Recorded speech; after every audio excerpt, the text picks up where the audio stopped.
نماز تراویح خاص رمضان المبارک کی راتوں میں عشاء کے بعد اور وتروں سے پہلے جو نماز پڑھی جاتی ہے وہ نماز تراویح ہے۔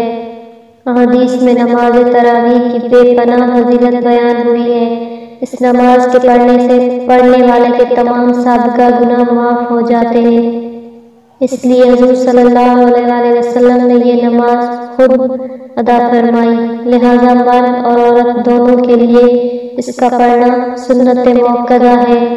اس کی 20 رکعتیں 10 سلاموں کے ساتھ ہیں۔ ہر رکعت کے بعد کچھ دیر آرام کرنا اور یہ تسبیح پڑھنا مستحب ہے۔